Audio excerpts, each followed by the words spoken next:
నమస్తే అండి. నేను మొన్న అప్పుడెప్పుడో పవన్ కళ్యాణ్ గారు మన స్టీల్ ప్లాంట్ గురించి పోరాటం చేశారు, గుర్తుండే ఉంటుంది. మన అమిత్ షా గారితో కూడా కలిసి ఎట్టి పరిస్థితుల్లో స్టీల్ ప్లాంట్ ప్రైవేటీకరణ కాకూడదు అంటూ వినతి పత్రం ఇచ్చి వచ్చారు.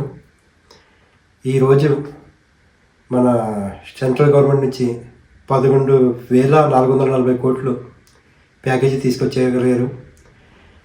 ఆయన చెప్పిన ప్రతి మాట మెల్లిమెల్లిగా నెరవేర్చుకుంటూ వెళ్తున్నారు.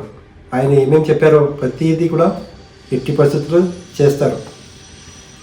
ఇప్పుడు ఎంతోమంది ప్రైవేటీకరణ అయ్యి ఉంటే కనుక చాలామందికి చాలా విధాలుగా నష్టమయ్యేది.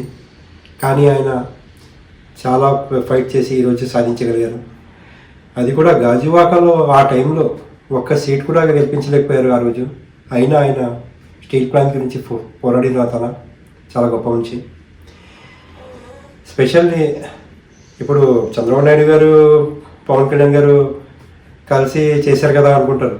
అవును, చేశారు. ఆయన కూడా సీఎం చేశారు, చెప్పారు, తీసుకొచ్చారు, కరెక్టే.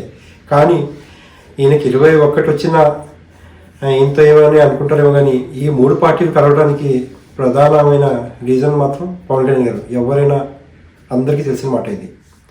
ఈరోజు మోడీ గారు కూడా పవన్ కళ్యాణ్ గారిని చాలా నమ్ముతున్నారు. చాలా మంచి మనిషి అని ఆయనకు అర్థమైంది. ప్రతి ఒక్కటి నెరవేర్చుకుంటూ వెళ్తారని అనిపిస్తుంది. చాలా హ్యాపీగా ఉంది ఈరోజు. మన వైసీపీ గవర్నమెంట్ అయితే ఓన్లీ బటన్స్ నొక్కడానికి ఇలాంటివి ఏం పట్టించుకునే కావు. బటన్ నొక్కడం, అవి పంచడం, ఇవి పంచడం అక్కడ వరకే. కానీ ఉపాధి వస్తే ఎంత బాగుంటుందో మన వీళ్ళు డెవలప్మెంట్ చేసి చూపిస్తున్నారు. ఇప్పుడు తావస్ కూడా వెళ్తున్నారు. అక్కడ కూడా చాలామంది పెద్ద పెద్ద కంపెనీలు ఆంధ్రాలో మన పెట్టుబడులు పెట్టడానికి ఇంట్రెస్ట్గా ఉన్నారు. ముందు ముందు చాలా మంచి రోజులు వస్తాయి.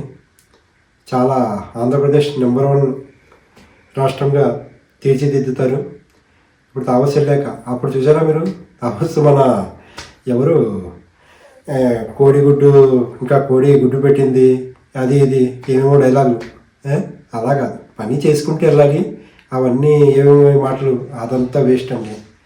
ఆ టైంలో ఆయన నిలబడి చేసిన పవన్ కళ్యాణ్ గారు ఈరోజు నెరవేరింది.